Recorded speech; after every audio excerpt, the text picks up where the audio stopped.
RCN. Le son de la différence. Midi 30, le micro déconfiné avec Lionel sur RCN. Bonjour à tous chers auditeurs et chères auditrices et bienvenue dans votre émission préférée, le micro déconfiné. Alors aujourd'hui je suis avec Sylvie Rossignon, présidente de la coordination des professionnels de santé de la métropole nancéenne, donc de la CPTS, et on se voit pour une deuxième fois, pour la deuxième partie, histoire de faire un point sur la vaccination à Nancy. Sylvie, comment allez-vous aujourd'hui ? Ça va bien, merci. Bien occupé, mais ça va.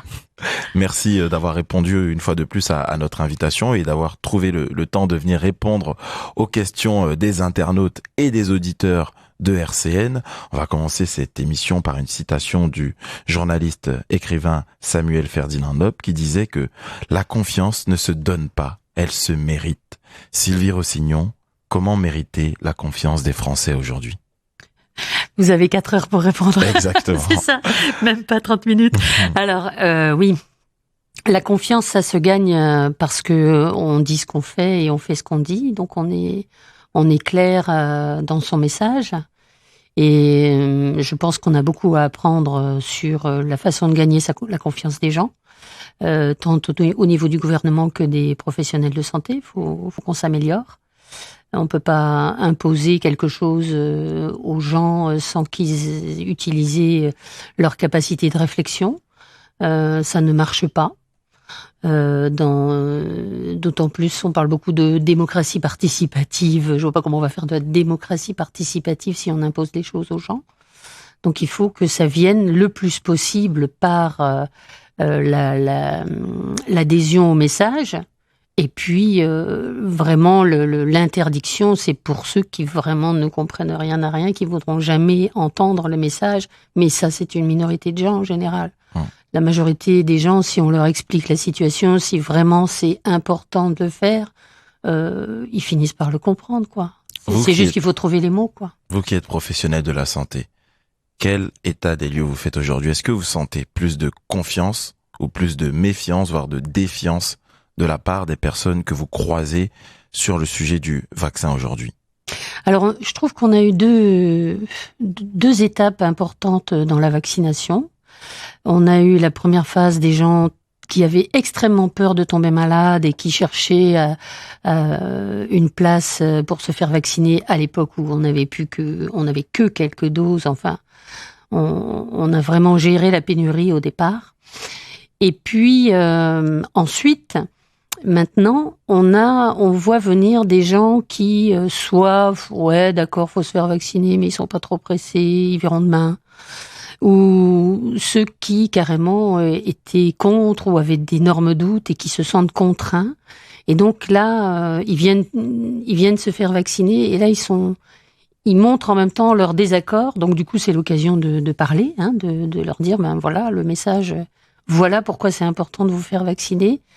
Et ils finissent par se faire vacciner, mais c'est vrai que ce côté, on n'est pas d'accord, on vient mais on n'est pas d'accord, on le voit maintenant et on ne le voyait pas au départ. Et qu'est-ce que vous leur dites aux personnes qui vous affirment, qui viennent mais sans être vraiment d'accord, qui viennent parce que aujourd'hui c'est devenu plus qu'une nécessité, on flirte avec l'obligation, vu que le pass sanitaire c'est une manière de se sociabiliser aujourd'hui. Si on n'a pas le pass sanitaire, ça va être très difficile dans les semaines à venir d'aller dans un restaurant, d'aller dans un bar, même en terrasse.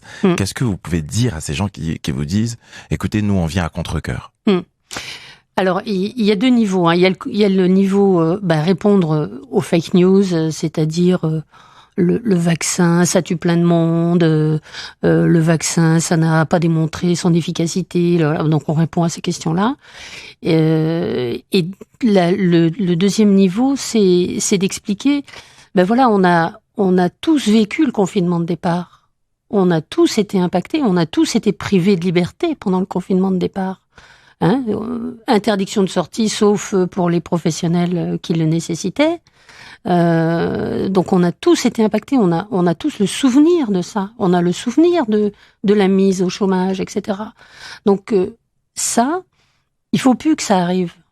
Et donc la solution qui a été choisie par bon nombre de pays, dont la France, c'est de vacciner au maximum. Donc là maintenant, on se retrouve dans une situation où ceux qui sont vaccinés sont moins dangereux, toute proportion gardée, moins dangereux de nous obliger au reconfinement que ceux qui ne sont pas vaccinés.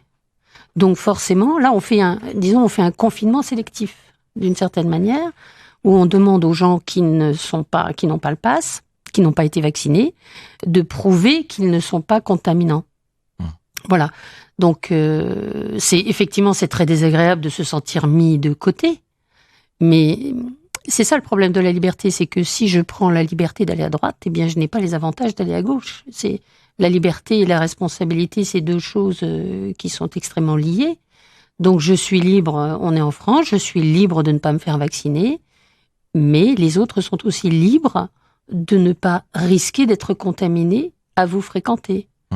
Voilà, alors, il faut trouver cet équilibre-là. En tout cas, la question de la liberté est importante parce que il y a évidemment, les autres ont la liberté de ne pas se faire contaminer et les uns ont une liberté mais qui n'a pas les conditions matérielles pour s'exercer totalement. C'est-à-dire que si on a la liberté de se socialiser, mais on ne peut pas aller au cinéma, c'est une liberté restreinte et qui perd un peu de sa consistance. Oui. Alors, je reprendrai l'exemple du tabac que j'avais donné la dernière fois. C'est que on a trouvé cet équilibre en France entre la liberté de fumer et la liberté de ne pas subir le tabac de l'autre. Eh bien voilà, vous êtes libre de fumer, mais en dehors des endroits publics. Donc la personne peut supporter pendant 2 heures de train de ne pas fumer, etc. Voilà. Mais là, c'est vrai que la liberté est beaucoup plus impactée. Mais quand même, on garde quand même cette possibilité de sortir à condition d'avoir fait le test PCR. On peut quand même sortir. On n'est pas interdit de sortir quand même. Faut remettre les choses. Donc, par exemple, pour vous donner l'impact de la vaccination. En France, dans les pays, dans les territoires d'outre-mer, on a la Martinique et la Réunion qui, aujourd'hui, ont annoncé qu'elles recommençaient le confinement. Donc, ça va de nouveau impacter toute la population. Et on a 25% de vaccination, 25-28% de vaccination dans les territoires d'outre-mer, dans les dom-toms. À titre de comparaison, ici à Nancy, on en est à combien de pourcentage de vaccination ? Alors on est dans le Grand Est, on est à 51% de vaccinés, 2 doses, total. Voilà. Donc on en a un peu plus qui ont déjà eu leur première dose et qui attendent la deuxième. Mais voilà, c'est bien quoi. Donc il y a une majorité. Si on veut comparer au dom-tom, on est au double de personnes vaccinées. C'est ça. Alors je ne comprends pas pourquoi il y a cette différence de territoire, ça je sais pas. Mais pour vous dire pourquoi toute la population doit être impactée par un confinement simplement parce qu'il n'y a pas eu assez de vaccins faits quoi. Et sur la question aussi de la liberté, et des vaccins, il y a une restriction pour les personnes qui sont pas vaccinées, donc à partir de la rentrée, d'aller au travail. Donc les contrats peuvent être suspendus. Il n'y a pas d'obligation des employeurs de licencier, mais il y a la possibilité à terme de licencier ou alors de transférer les travailleurs à un poste où ils ne croisent personne. Donc certains employeurs ont d'ores et déjà pris leurs dispositions et ont exigé de la part de leurs employés de se faire vacciner au plus vite, en tout cas avant la rentrée, d'avoir les 2 doses. Ça aussi, c'est quelque chose qui va vous rendre peut-être la tâche difficile à vous, professionnels de santé, parce que les employés en question vont se dire « on me pousse à aller me faire vacciner sans même avoir compris l'intérêt de la vaccination ». Et là, pour la notion de liberté, elle est complètement bafouée parce que, par définition, si on n'a pas de salaire, je pense que dans le monde actuel, c'est très compliqué de survivre. Qu'est-ce que vous allez dire à ces gens-là ? Alors là, je pense que c'est au ministère du Travail de répondre. Là, je n'ai pas de solution. C'est vrai que c'est vrai que c'est une situation très complexe.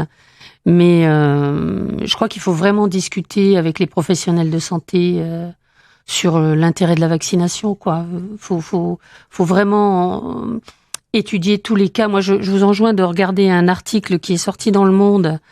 Dans Le Monde, c'était cette semaine, un article de Pierre Breteau, publié le 27 juillet 2021. Alors le titre, c'est « Dans les pays vaccinés, on meurt beaucoup moins du Covid-19 malgré la flambée des cas ». Donc vraiment, ce vaccin, il marche, quoi. Il y avait quelques chiffres, justement, avec dans des cette statistiques incroyables, quoi. C'est-à-dire que normalement, dans les épisodes précédents, les nombres de décès augmentaient en même temps que les nombres de nouveaux cas. Eh bien, dans les pays qui ont été beaucoup vaccinés, on a la courbe des décès qui ne monte presque pas, qui monte, oui, mais qui n'a pas atteint la flambée des autres pays comme la Tunisie. Qu'est-ce qu'il y avait, la Namibie, je crois. Enfin, faut vraiment regarder ces articles-là, cet article-là pour voir. Ils ont les statistiques, ils ont les courbes qui vont bien avec là pour bien visualiser. Vraiment, vous voyez l'impact du vaccin, quoi. Oui, c'est important aussi ce genre d'études pour nos concitoyens, pour ne plus se dire qu'il y a seulement une corrélation entre le nombre de vaccinés et le nombre de personnes qui n'en meurent pas, etc. Et là, c'est vraiment une causalité. Le fait qu'on se vaccine permet de ne pas avoir de variants se développer, et de ne pas avoir trop de morts ou trop de Covid long ou aggravé. Ouais, c'est bien ça le propos. Oui, c'est le propos, et c'est un propos mondial. C'est pas que la France. C'est-à-dire que c'est quand même les pays occidentaux qui sont les plus vaccinés essentiellement, et le variant Delta, par exemple, il est né en Inde, qui n'est pas un pays occidental. Vous voyez, donc l'Inde, qui a beaucoup réclamé d'obtenir le fait de pouvoir fabriquer ce vaccin, ils ont énormément d'usines qui savent fabriquer des vaccins, ils nous font énormément de génériques, mais ils n'ont pas les moyens de se payer tous ces vaccins pour leur population. Donc il y a eu une grosse discussion qui malheureusement n'a pas encore permis de débloquer la situation. Il faut que le monde entier soit beaucoup vacciné, à des prix corrects pour les pays en voie de développement, de manière à ce que les variants aient le moins de chances d'arriver. Sachant que ces variants actuellement, ils touchent de plus en plus, ils sont de plus en plus virulents, et touchent maintenant de plus en plus les jeunes. Alors, en parlant de jeunes, certains jeunes ont souhaité vous poser quelques questions. On va commencer par Morgane, qui est une auditrice d'RCN, qui pose la question suivante. Peut-on se faire vacciner quand on est enceinte ? Alors moi, je vais vous dire ce que je dis aux patientes. D'abord, on a un site internet qui est vraiment très bien fait pour les femmes enceintes et les femmes allaitantes. C'est lecrat.fr. lecrat.fr. Voilà, c'est un site qui répertorie toutes les situations qui ont porté préjudice aux femmes et aux fœtus, sachant que c'est un vrai problème de dire quel médicament on peut donner aux femmes enceintes, puisque évidemment aucun laboratoire ne fait de tests sur des femmes enceintes, c'est éthiquement interdit. Pour une raison évidente, de ne pas porter atteinte au fœtus, et donc il faut qu'on ait du recul sur les vaccins. Donc ce qu'on sait actuellement, sur les médicaments en général d'ailleurs, ce qu'on sait actuellement, c'est que pour l'instant, des femmes qui ont été malencontreusement enceintes en étant vaccinées, il ne s'est rien passé de grave. Que sur les animaux, l'ARN messager a déjà été utilisé sur les animaux depuis les années 90. Il n'y avait pas une malformation fœtale chez les animaux. Les tests qui ont été faits sur les animaux pour le Covid, pour les ARN messagers, n'a pas montré non plus de malformation. Donc ce qu'on dit, c'est que si jamais une femme était enceinte, ne le savait pas et qu'elle est quand même vaccinée, qu'il ne faut pas s'inquiéter. Pour l'instant, il ne s'est rien passé de grave.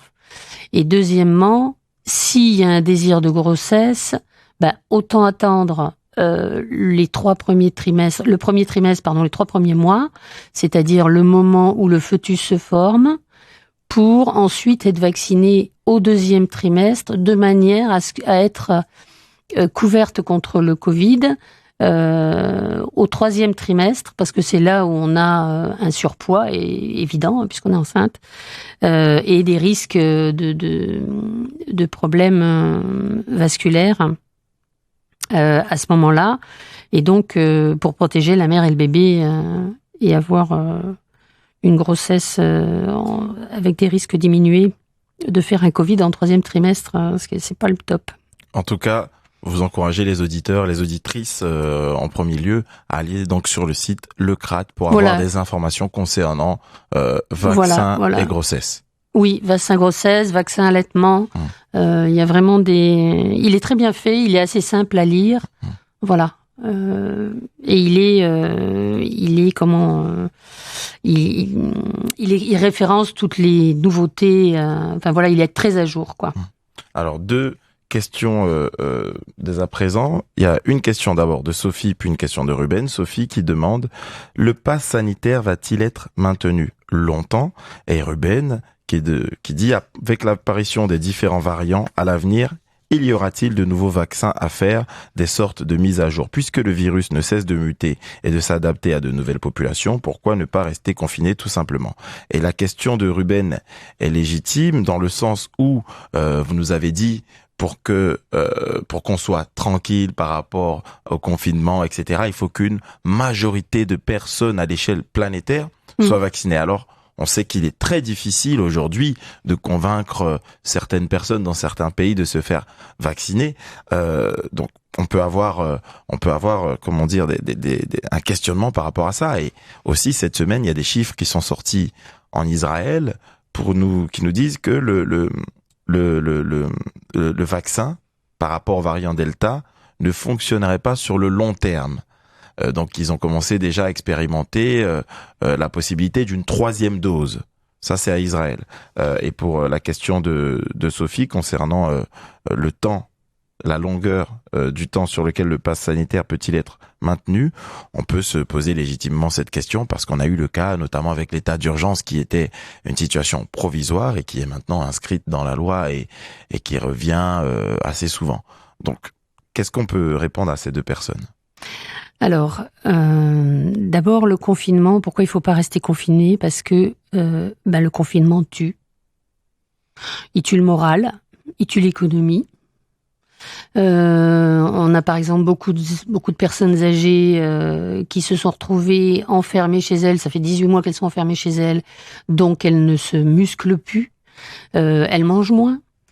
Elles perdent le moral, elles ont un risque de chute, c'est-à-dire risque de fracture, enfin, et donc risque d'hospitalisation. Donc tout ça, plus le risque de suicide. Je ne sais pas si le nombre de suicides a augmenté avec le Covid. J'ai pas de chiffres exactement, mais bon, en tout cas, au niveau psychiatrique, ça devient compliqué de gérer la situation, tout simplement, hein, le confinement, et c'est la pire des solutions, quoi. Donc on écarte déjà d'emblée la solution confinement. Vous voyez bien qu'on est obligé, en Martinique, à La Réunion, ils ont été obligés de recommencer le confinement. Donc effectivement, si on a vraiment, si le vaccin se mettait à ne plus être assez efficace, il faudra bien reconfiner. Je vois pas d'autre solution, moi, pour l'instant. On a une autre solution. Alors, on a une autre solution. C'est ce qui s'est fait, par exemple, à Hong Kong. Vous avez un cas qui arrive dans un quartier, eh bien, vous avez la police qui bloque tout le quartier. Ils bloquent même les gens au sein de leur appartement. Vous imaginez ça en France? Déjà qu'on supporte pas l'idée qu'on nous impose la vaccination. Donc, mais du coup, le Hong Kong, qui est quand même d'une densité de population beaucoup plus importante que celle de Paris, ils n'ont pas eu la catastrophe sanitaire qu'on a eue. Donc, quel prix à payer pour ça? C'est ça le problème de cette vaccination. Mais moi, je ne vois pas qui a envie encore d'un confinement. Levez le doigt. On demandera, on fera un sondage auprès de nos auditeurs et puis on vous donnera la réponse sur le nombre de personnes qui ont entre guillemets envie d'un confinement. Alors pour Israël, quand même, le variant, oui, il y a eu beaucoup de gens qui sont tombés malades, mais il y a eu très peu de gens qui ont été hospitalisés par rapport à ce que ça aurait pu être si les gens n'avaient pas été vaccinés. Et ensuite, effectivement, il y a encore une question qui n'est pas résolue pour les vaccins. Combien de temps le vaccin est efficace ? Est-ce que c'est 6 mois ? Est-ce que c'est 1 an ? Est-ce que c'est 10 ans ? On n'a pas encore ce recul-là. Donc ça, on est en train d'apprendre au fur et à mesure. Donc il se pourrait, comme Ruben le demandait, qu'il y ait une 3e dose, voire une 4e dose. Pour l'instant, on ne le sait pas. Oui, ou voire être obligé d'inventer un nouveau vaccin adapté aux nouveaux variants qui pourraient arriver. Ça, c'est aussi possible. D'accord. Donc je pense que là, la question a trouvé réponse pour Ruben. En tout cas, il y aurait peut-être probablement des sortes de mises à jour en fonction de l'évolution des variants et du virus. On le saura peut-être dans les prochains mois à venir. Oui, je pense. Oui. Alors, pour Sophie qui disait le pass sanitaire va-t-il être maintenu longtemps ? Ça dépend de beaucoup de facteurs. Déjà, donc les variants dont on parlait là. Est-ce que le Covid va nous inventer un variant encore qui va dépasser les capacités de nos vaccins ? On verra bien. Vous, professionnels de la santé, vous avez votre mot à dire concernant le pass sanitaire au gouvernement. Est-ce que vous êtes entendu ? Je ne suis pas en contact avec le gouvernement. Évidemment, je pense que le gouvernement prend des informations des uns et des autres, mais je ne suis pas au fait de cette discussion-là. Il n'y a pas de lien entre une autorité gouvernementale et vous aujourd'hui ? Les conseils des ordres, par exemple, donnent leur avis.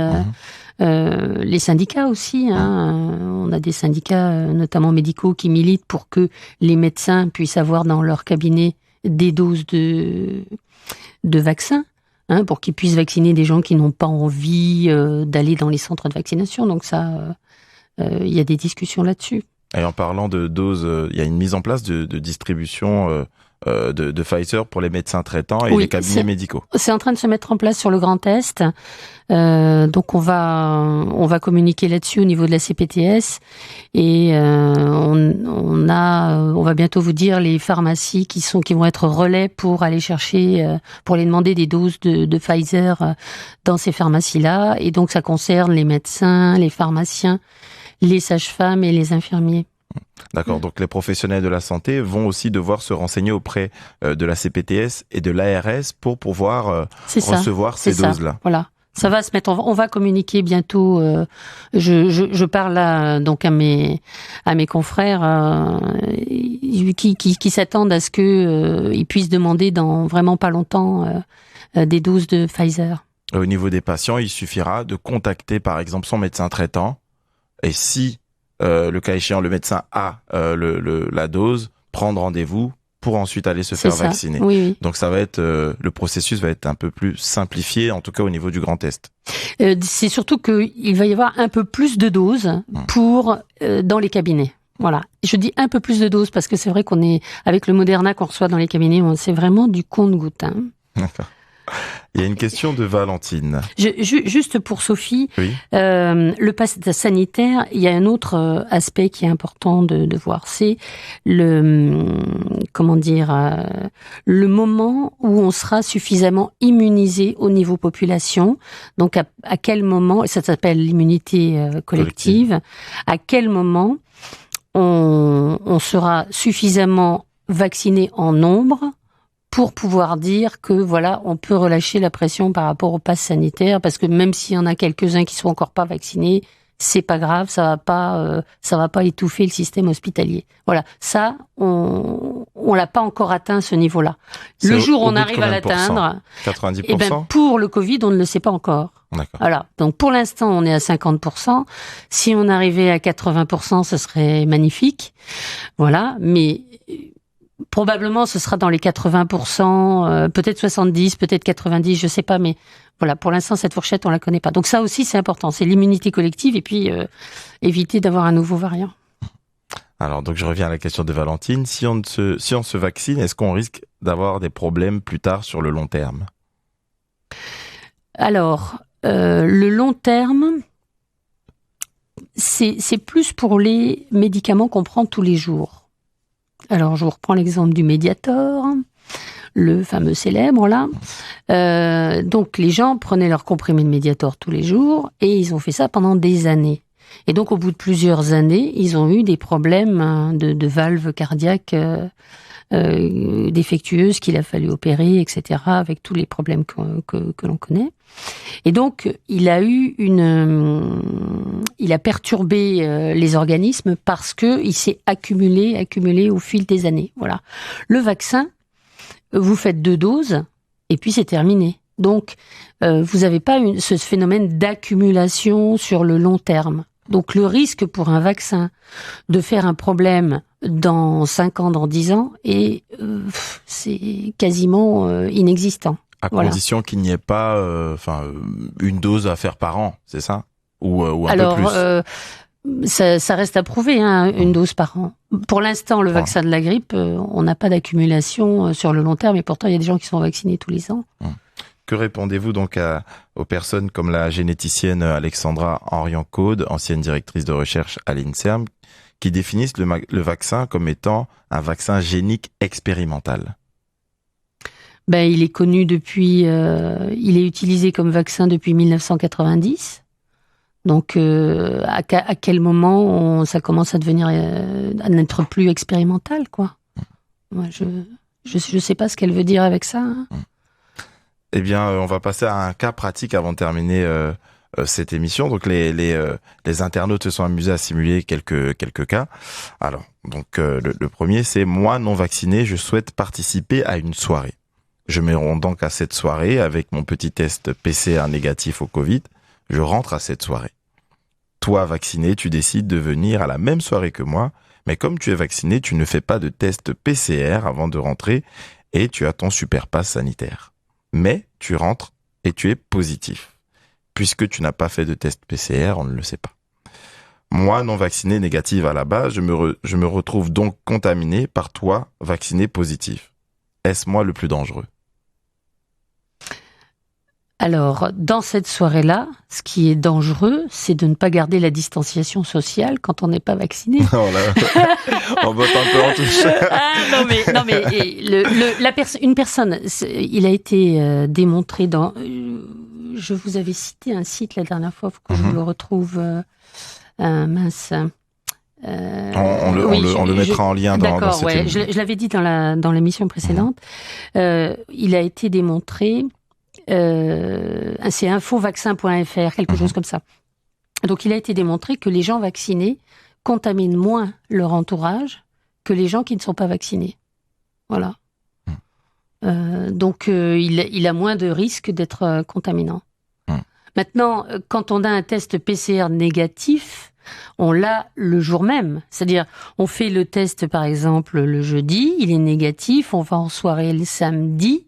Rien ne prouve qu'on n'est pas positif le samedi. Oui, parce qu'on peut avoir croisé des personnes la veille, etc. Oui. Donc c'est la question, c'est une question statistique, quoi. Quel est le risque global de faire un énorme cluster. Et donc on a moins de risque de faire un cluster si on est vacciné. Alors, on va parler, avant de terminer cette émission, de la communication gouvernementale. Est-ce qu'elle vous a porté préjudice? Parce qu'on a vu que le gouvernement a décidé de passer par des influenceurs, ceux-là même qui, en grand nombre, pendant le confinement, ont décidé d'aller à Dubaï, qui n'était pas confiné, pendant que la majorité des Français, eux, l'étaient. Et donc, on utilise ces mêmes personnes-là pour dire aux Français d'aller se faire vacciner. Donc, certains d'entre nous se sentent un peu méprisés par cette communication-là. Vous, professionnels de la santé, est-ce que ça vous porte préjudice? On revient à ce problème de confiance, quoi. Il faut être cohérent entre ce qu'on dit et ce qu'on fait. Donc moi, par exemple, j'ai été vaccinée. Donc les 2 doses. Et j'ai pris la distanciation sociale autant que possible, compte tenu de mon métier. Alors pas les 2 doses parce que j'ai fait la maladie au mois de décembre et donc j'ai été vaccinée au mois d'avril. Et j'étais au front, j'étais pas à Dubaï. C'est pas à Dubaï, c'est sûr. J'étais au front, voilà. J'espère que ça me rend crédible. Non, bah bien, tout à fait. Voilà. En tout cas, je vous remercie Sylvie Rossignon d'avoir accepté une fois de plus notre invitation et puis de vous être prêtée au jeu sans filtre. Merci beaucoup. Donc je rappelle que vous êtes président de la coordination des professionnels de santé de la métropole nancéenne, donc de la CPTS. Et quant à nous, chers auditeurs, de la PTA, je voulais juste dire ça, Bien et sûr. de la PTA. C'est la plateforme territoriale d'appui, d'autres la connaissent sous le nom de Réseau Gérard Cuny, qui a énormément travaillé, notamment pour vacciner les personnes qui étaient bloquées à domicile et qui continuent de le faire d'ailleurs, pour faire de l'aller vers toute personne qui avait des difficultés à se déplacer. Voilà. Très bien. Merci beaucoup Sylvie Rossignon. Et quant à nous, chers auditeurs, je vous dis, à bientôt. Au revoir. Au revoir. RCN, www.rcn-radio.org